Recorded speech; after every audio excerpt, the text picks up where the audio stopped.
ॐ श्रीगणेशाय नमः। ॐ श्री उमामहेश्वराय नमः।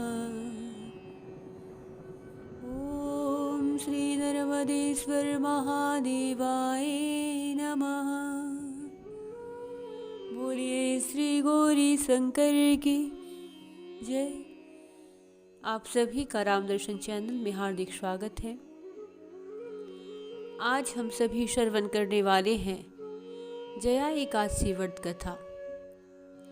आइए भगवान श्री राधे गोविंद को प्रणाम करते हुए इस एकादशी की कथा को चित्त लगा करके श्रवण करें, जो धर्मराज युधिष्ठिर के द्वारा पूछी गई और भगवान श्री कृष्ण जी के द्वारा कही गई है। धर्मराज युधिष्ठिर बोले कि हे भगवान, आपने माघ माह के शुक्ल पक्ष की षठ तिला एकादशी का अत्यंत सुंदर वर्णन किया है। अब कृपा करके माघ माह के शुक्ल पक्ष की एकादशी की कथा का वर्णन कीजिए। इस एकादशी का क्या नाम है, क्या विधि है और कौन से देवता की पूजा की जाती है। श्री कृष्ण भगवान बोले कि हे राजन, माघ माह के शुक्ल पक्ष की एकादशी का नाम जया है।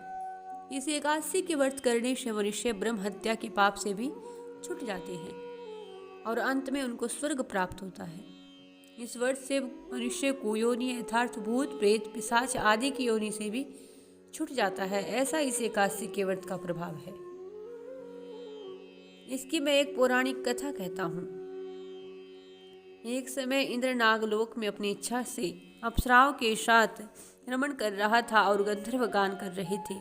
वहाँ गंधर्वों में प्रसिद्ध पुष्पवंत, उनकी लड़की और चित्रसेन की स्त्री मलिन ये सब थे, और उसी जगह पर मलिन का लड़का पुष्पवान और उसका लड़का माल्यवान भी था। उस समय पुष्पवती नाम की एक गंधर्व स्त्री माल्यवान को देख करके मोहित हो गई और वह माल्यवान भी पुष्पवती पर मोहित हो गए।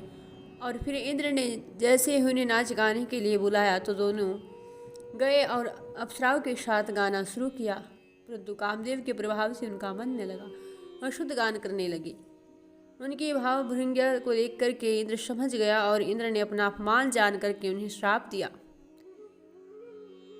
कि तुम स्त्री पुरुष के रूप में मृत्यु लोक में जाकर पिशाच का रूप धारण करो और अपने कर्मों का फल भुगतो।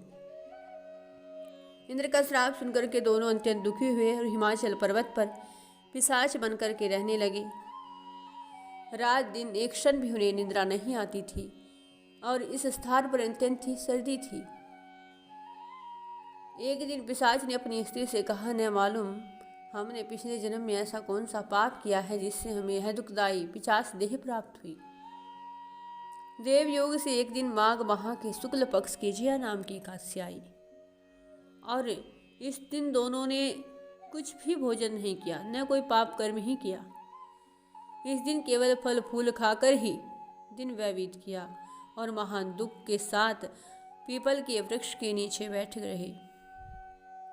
वह रात्रि दोनों ने बड़ी ही कठिनता से बिताई और सर्दी के कारण उनको रात्रि में निद्रा भी नहीं आई। दूसरे दिन प्रातःकाल होते ही भगवान के प्रभाव से इनकी पिशाच देह छूट गई और अत्यंत सुंदर अप्सरा और गंधर्व की देह धारण करके तथा सुंदर वस्त्रों आभूषणों से अलंकृत होकर के नागलोक को प्रस्थान किया। आकाश में देवगण तथा गंधर्व इनकी स्तुति तथा पुष्प वर्षा करने लगे।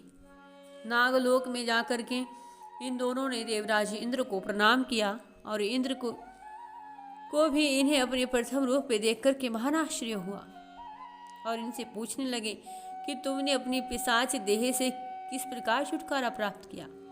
सो कृपा कर मुझे बताओ, यह किसका प्रभाव है।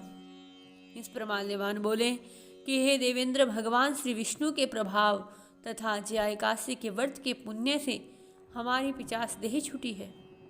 इंद्र बोले, हे माल्यवान, एकादशी व्रत करने से तथा विष्णु भगवान के प्रभाव से तुम लोग पिशाच देह छोड़कर पवित्र हो गए हो और हम लोगों के भी वंदनीय हो गए हो, क्योंकि शिव भक्त हम लोगों के वंदना करने योग्य है।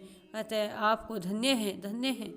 अब तुम पुष्पवती के साथ जाकर के आनंद से रहो। हे युधिष्ठिर, इस जया एकादशी के व्रत करने से समस्त कुयोनि छूट जाती है। भगवान श्री कृष्ण बोले कि हे युधिष्ठिर, जिस मनुष्य ने इस एकादशी का व्रत किया है उसने मानो सब यज्ञ, जप, तप आदि किए हैं। जो मनुष्य भक्ति पूर्वक जया एकादशी का व्रत करते हैं वे अवश्य ही सहस्त्र वर्ष तक स्वर्ग में वास करते हैं और उन पर श्री लक्ष्मी नारायण की कृपा बनी रहती है। तो ऐसा इस एकादशी का प्रभाव है। माघ माह के शुक्ल पक्ष की जया नाम की एकादशी बड़ी ही पुण्यदायिनी है और भगवान श्री लक्ष्मी नारायण के परम पद को देने वाली है। बोलिए श्री राधे गोविंद की जय, श्री लक्ष्मी नारायण देव की जय, जया एकादशी की जय।